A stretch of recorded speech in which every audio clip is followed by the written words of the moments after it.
Hey everyone, today's video is all about stencils. Now I am doing a mashup video, which means I've taken a whole bunch of videos from the past, combined them all into one, so while you're crafting you can turn it on and listen away to all sorts of stencil inspiration. I plan on doing these videos about once a week for the next little while. Let's see how long it goes, in addition to my normal content, so you always have something to watch while you're crafting. Yesterday we looked at some basic foiling techniques, and today we're going to be looking at stenciling, as I mentioned. So you're going to be needing a couple of things if you want to try this. You're going to be needing some transfer gel. This is Deco Foil Transfer Gel by Thermoweb. And you're going to need a palette knife, or a butter knife works too. And then as well, I'm using some purple tape to help hold down the stencil. Now the last time I used the stencil, I must have covered it in VersaFine or something because it's really gross and sticky, which is why my tape is kind of repelling. So don't mind that, that's not going to happen on a regular dry stencil. So I'm going to grab the Thermoweb Deco Foil Transfer Gel and I'm going to spread it over top of my stencil, and I want to spread it evenly over top. So I kind of think of it like spreading peanut butter over a sandwich. So you want a nice even coat over top. The more even you get it, the more chances you are that the foil is going to pick up perfectly. So be sure to do that, because you'll notice when I take off my foil that I actually missed a tiny spot, and then you'll get a spot where it doesn't foil well. But you could always cover it up with a die cut like I did. So as I'm finishing up here, I wanted to mention that I am using the tonic glass mat here. So it actually has an area off to the side for me to work with mediums. And it is my favorite work surface so far. I have to say I'm really, truly enjoying it. And I have a full review about it, which I'll link to below in the video description as well if you want to check that out. So I'm just making sure everything is nice and even and that I haven't missed a spot. Okay, so the next stencil I'm going to be using for my transfer gel, I'm just prepping all my surfaces, of course, because I need to let them dry. So I always do this and then I let them sit overnight. That way I don't have any issues, but it would take, I would say, approximately a half an hour to dry maximum, but it really depends on how thick your layers are too. So I'm using the purple tape here to create a mask this time, and I'm going to be putting my leaves on a diagonal, and I'm going to be spreading the transfer gel only on the bottom half of my card. I'm going to be doing the same thing as I did with the flowers, so I'm going to skip ahead to that being finished. When I'm all finished, I'm then able to remove the masking tape, and you'll see I have a nice straight line going across my card. So I'm going to set that off to the side to dry as well. So my next card here, you can see that I'm masking off certain areas. I always like to look at stencils in a different way and see if there's shapes that I can find inside of them. So maybe it's the math part of my brain that loves doing this, but I found a beautiful star here that you could use, of course, for any sort of Hanukkah cards or anything like that. It would look really nice. So I'm going to spread my gel over top of this one. Now I didn't end up finishing this card, but I did laminate it for you to see in the end. Alright, so I'm grabbing my Royal Sovereign laminator here, and I've heated it all up, and I'm using denim deco foil sheets. They come 5 in a pack, but they are quite large. They are longer than this piece that I'm showing you here. So I've cut this down actually to fit the side of my card panel. And I'm going to be putting my denim foil here into a piece of parchment paper along with my dried card fronts. So this is the flower stencil. I'm slipping this inside, putting the foil face up, color up, and then I'm putting it through my laminator. I would suggest putting it through twice as well, just to make sure that it gets hot enough and make sure that the transfer gel really catches. Once it goes through and it's finished, you can open up your parchment sheet and pull off the foil to reveal a really beautiful image. You can see I kind of missed a spot there, but that's okay because I'm going to cover it up with a die cut. Okay, so for my next card, I did something a little bit different. I cut pieces of foil and layered them next to each other, and you're going to see when it comes out of the laminator exactly how I did it.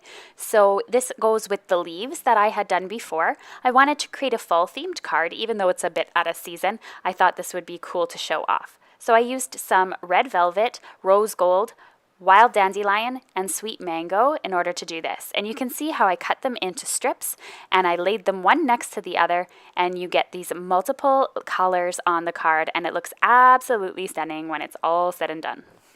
It is a little bit of work and a little finicky to put together, but I really truly love the results. Okay, so I'm going to go ahead and put these together. I simply die cut a Thankful script die here from Catherine Pooler Designs in black and added that to the front of my card. What I love about foiling is the fact that it actually has such an impact and a good punch of interest that it doesn't need much else to decorate the card. Now I'm putting it down with my block here. I find that that's the easiest way to keep my fingers clean of glue, but it also allows me to put the die cut down safely. You can also see behind it there the card that I had created with the star that I had cut out. It looks so beautiful in the gold. Next up, I'm going to actually die cut another script die. This one says Grateful, and I die cut that in white paper at first. And there's a reason why I die cut it this way. So what I decided to do was grab a piece of scrap white cardstock. I put tape runner all over the cardstock, and then I added a piece of foil on top without melting it. I then added my die cut, ran it through the machine, and I now had a foil die cut that I didn't need to heat emboss at all. It's just going to stay perfectly on top of the white cardstock that it was mounted on. And I really like this technique as well to show you that you don't always need a laminator for foiling. I go into other techniques like that in an Altenew video that I created a couple of days ago, and that goes into foiling without laminating as well. So I added some liquid glue on top of it, and then I layered the die cuts so that the white had this sort of blue metallic shadow, so it would stand out against the background when I put it over top of those flowers. It is a little finicky to put together, but overall I slid it all into place with just a slight outline on the back. I then added some liquid adhesive to the back and was able to paste that on top of the background, and I used my block to push it down into place. I hope you enjoyed both of these card tutorials today. I truly love how they both came out with the stencils. This was definitely a hot product last year, and I can see why. I continue using it over and over again, and I'm already on my second bottle. Hey everyone, it's Justine, and welcome to a new video tutorial. Today I'm going to be using stencils in a couple different ways that I don't normally do. So I'm using this stencil to emboss. Now I'm using the Mega Hydrangea stencil from Altenew, which is brand new. And don't forget to check out my blog and go and leave a comment on there, as I'm giving away a $30 gift certificate to Altenew that you could maybe spend on the new release. So to get started, I'm using a Gemini Junior. So I'm starting off with my clear cutting plate, followed by the plastic shim. Then my stencil goes in and the cardstock on top of that I want to emboss, followed by the rubber mat that I'm going to place carefully on top, and then the next cutting plate. Now don't forget, you could also attach your cardstock to the stencil with some washi tape in case you're a bit scared of that moving. And I'm going to run this through my die cutting machine here, and it's going to actually emboss instead of cut. And that looks really, really beautiful. I love the subtleness of it on white. The other technique that I wanted to do, I'm using the Aztec motif stencil, and I'm going to be using some gold glitter paste on top of it. This is from Nuvo, and I'm just going to spread it like I would peanut butter on bread. So a nice thin layer over top, but a thick enough layer that it would go fill up the stencil hole itself. So I'm just spreading it evenly over with a palette knife here, making sure to get all the little crevices in here, and then I just go over to get any excess texture paste or the glitter paste off, because if it's too thick it's just going to keep taking or it's going to take a really long time to dry, and there's no sense in wasting paste if you don't have to, and you can put all the remaining paste there from on top back into the jar if you need to. Now comes the fun part where you get to remove the stencil, and then I'm just going to leave it to dry. I find that glitter paste doesn't take too long to dry. I usually let it sit for about a half an hour to an hour, and then it's completely dry, or I'll let it sit overnight if I have that kind of time. And I just think this is such a stunning background in gold. It really does remind me of an Aztec era with the just beautiful gold color and the glitter. And I'm just going to set that off to the side to dry. Next up, I'm going to use one of my favorite dies from Altenew. It says Thinking of You, and I really love that it takes up a lot of real estate on your card. It makes it a focal point. So I have that very subtle embossed background. Now I need something of a wow factor for my card. So I die cut this in gold cardstock as well as black cardstock. And I'm actually going to put the gold underneath the black. And I'm going to give it sort of, I'm going to mount it slightly off center so that you see gold underneath the black. I think that's going to look really classy, really beautiful against that elegant background. And it doesn't take away from the background, but it does have a stunning focal point that draws in your eye. Now I just have to go in and put the dots on top of the eyes, so cross my T's, dot my I's if you want to say that. And I'm just going to use a tweezer here just to get that in the right spot instead of having to finick around with it with my hands. And that's the end of my first card, super quick and easy. For this one here, I am just going to stamp a sentiment. Altenew has my favorite sentiments, I think, from any company. They're very well thought out. They can be quite long, but they really just have that personal effect. So true friends are never apart, maybe in distance, but never in heart. And I just love both of those. Just very bold statements. Next up, I'm just going to grab my Tombow Mono liquid adhesive and I'm going to glue these onto my card bases so that they have a nice white frame around them and it just finishes off the card really well as makes that thinking of you not really fall too far off the card. And that's the end of today's video tutorial, a super quick and easy one. We've been dealing with a lot of cards over the last week that have been really easy to create in bulk. And today we're going to be creating one where it's not the easiest to create in bulk because there are quite a few steps to it, but it is definitely one of my favorite things to do, and that is ink blending. So ink blending to me comes pretty easy, and in total I think this card took me about 8 minutes. So it's still a pretty quick card. I decided to try out a new color combination as well, and I started off with some weathered wood. Now this stamp is one of the ones that goes all the way down to the bottom, and the tree line is going to get lower and lower. So I am working with oxide inks because these inks sit on top of each other. A dye ink will work as well, but you got to make sure that those inks, when they're mixed together, make a color that you want to be seen on your card. The nice thing about this stencil itself is that you just line it up with the bottom of your card each time. I do notice my cardstock is about like 1/8 of an inch too wide, and I'm going to have to trim that off after, but that's not a big deal. So adding my second tree line here, I'm going to be using the ink Stormy Sky. Lining up my third stencil here, I'm using Faded Jeans. So I went from grays and then a gray blue, and now I'm going into some more blue tones, and I'm going to get darker as my blend goes on. This is a really versatile set. You could really do this in so many different colors. Even some non-traditional colors like pink would look really nice as well, or you can do really great nature scenes. And you could even add a sky to the background and things like that. I really find this set to be really great because not only do the stencils work together to create kind of like a forest scene, but you could use each stencil individually as well, depending on how much of the bottom part of the stencil you want to have in your card, if that makes sense. So if you want to have like a really high tree line and all the rest of your card blended, you could use the largest one, but each one gets smaller and smaller on the way down. So it's pretty cool. So the last two colors I'm using here were Prize Ribbon, which is one of the newest colors, and Chipped Sapphire as the darkest color. You could even go into some Black Soot as a black color if you wanted even more contrast. And what is nice as well is the last layer gives you the snow on the trees if you want it. You don't have to add this layer. So I'm going to be adding some white embossing paste.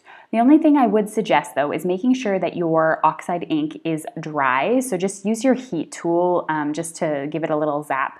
Make sure that it's all dry because what happens is it'll end up blending into the white embossing paste, and when it dries it will take on a blue tinge. How cool is that background? With or without snow, this is one of those things you could use for any season. Super versatile. So I've gone ahead and I've die cut two sentiments here, Merry and Bright, both of them the same one. And the reason why I had to do this was when I put this on my card in just silver, it got lost in the background. And when I tried to add blue, it wasn't dark enough to really make an impact. So I decided to put the two together. And by creating a little shadow and offsetting the dyes, it ended up creating a nice pop where you got enough of the background to really enjoy it, but you also could see the sentiment really well. And just to add a little extra something, because I thought it was looking a little bit boring, I guess you could say, I just added some Nouveau drops in white and blue. I'm using Nouveau stone drops. It doesn't matter which type you use. I just had this blue matched really well, and so I took the white as well. So I got a little bit of a gritty stone look, which gives it a little bit of extra something since it's a really big nature scene to begin with. Having the gloss drops would have worked too, but I like the texture that it gave off.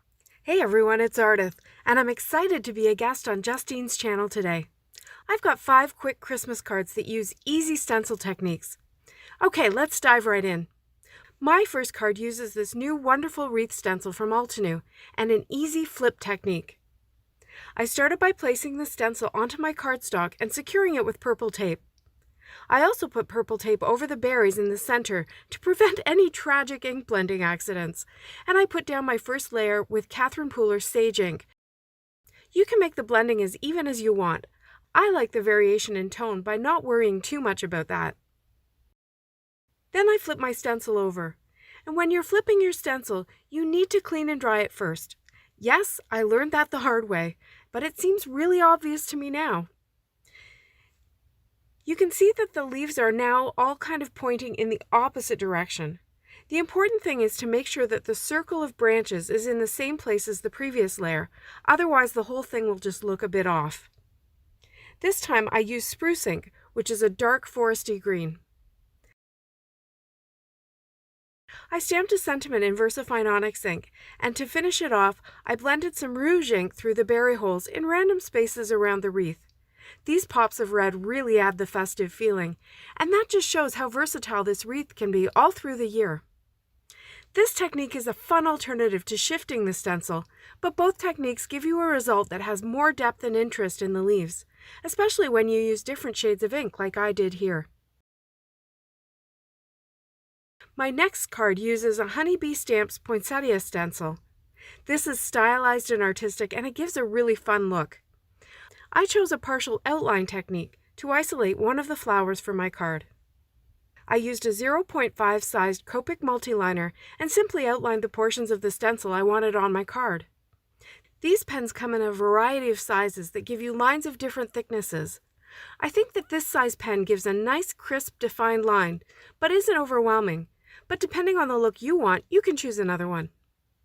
The trickiest part of this technique is deciding where to stop.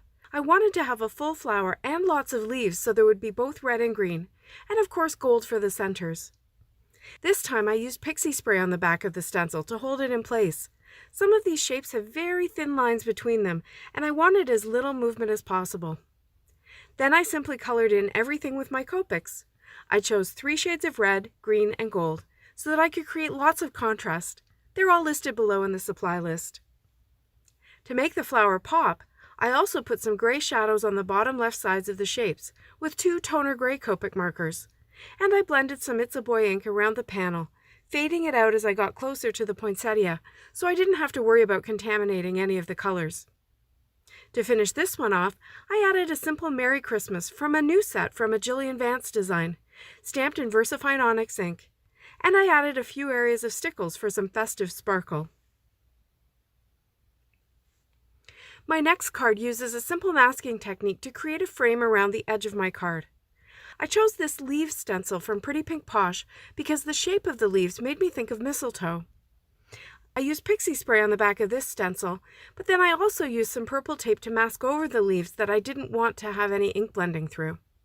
The irregular shapes meant that I needed to tear the tape to fit along each one, but it only took a minute. This time I used Lime Ricky ink on my first pass with a blender brush to get all over coverage. Then I went back in with a sponge dauber and the spruce ink to add a little bit of low light to each leaf before blending with Lime Ricky again to get a smooth blend between the 2 shades of green. Then I flipped the card panel and I did the other side with the same method. The sponge dauber gives me more control over the placement of the ink in these little spaces.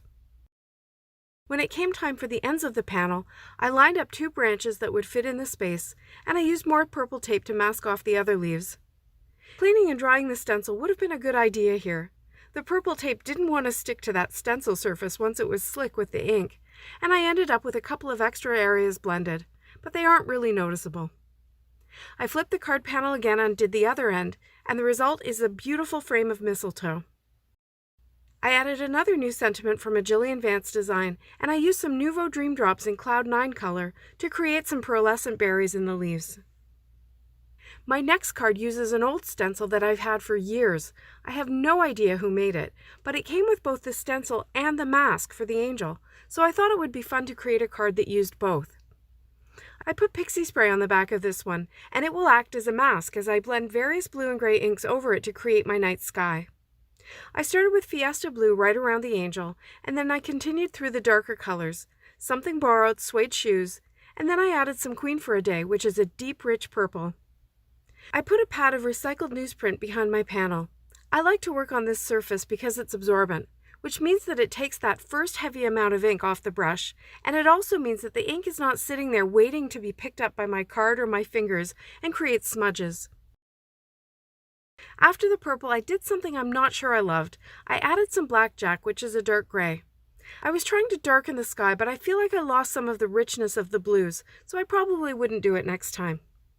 Before I removed the mask, I spritzed the sky with water to create some texture, and I removed the water and color with a dry paper towel.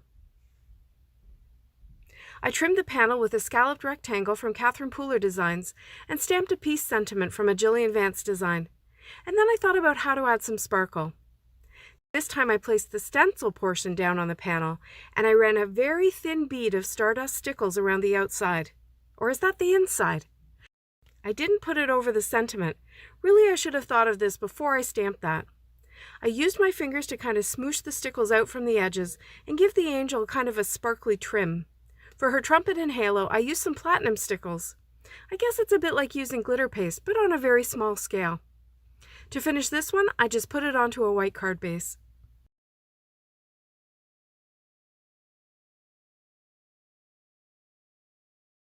For my final card, I did a stencil layering technique. I chose this stencil, and again, I don't know who makes this particular one, but I was able to find a similar one to link to in the supply list below. And the first thing I did was draw through the stencil onto a full back sticky note, and then cut out 4 masks. I cut up through the note into the circle, and because it's fully sticky on the back, it'll still stay in place. Then I selectively placed the masks over the stencil and blended some ink into it with a sponge dauber. I wanted to have it be heavier around the edges and lighter in the center to create some rounded dimension, and the small sponge daubers give that kind of control. Then I grabbed this new Catherine Pooler Spotlight stencil and I blended over the same area with the same color ink. This gave me kind of a starburst pattern, which reminds me of those old glass ornaments. The highlight and dimension are still visible, but this ornament now has lots of interest in texture as well. I chose a festive partial rainbow of colors, and I inked selected areas over the panel, leaving a blank area for a Catherine Pooler Design sentiment. To finish this card, I used a ruler and that Copic multiliner pen to draw in the strings, so the ornaments look like they're hanging. I added a color coordinating jewel from Pretty Pink Posh to the center of each ornament, and I backed the panel onto a black card base. I hope you enjoyed watching these cards come together and that you're inspired to try some of these easy techniques yourself. I want to thank Justine for having me as a guest here today and to remind you to check out her technique class. Product links are below, and I'd love it if you popped over to my channel and watched some more videos and even subscribe if you like what you find. Thanks so much for watching. See you next time. Today we're focusing on stamping within a stencil, so another technique that you could try out to get more out of your stencils. I'm going to be using a card base today to stamp on. I'm going to stamp directly on the card base. It measures 11 by 4 1/4. It's folded in half at 5 1/2 inches to make a top folding card. So my card panel front measures 5 1/2 by 4 1/4. I'm going to be using this stencil here from the Crafters Workshop. It is one of my most used stencils and my absolute favorites. I'm going to be inking up the butterfly here, the solid image, using some worn lipstick ink. And then I'm going to go in and stamp over top of it to create a really neat look. Since there's so much solid space on this stamp, I don't really have to worry about using a craft mat and starting off the edge and working my way into the stencil, because I can actually tap it off on the stencil and work my way in. I want to make sure that it's dark enough that you could really see those lines of the stencil and that it's really, really solid.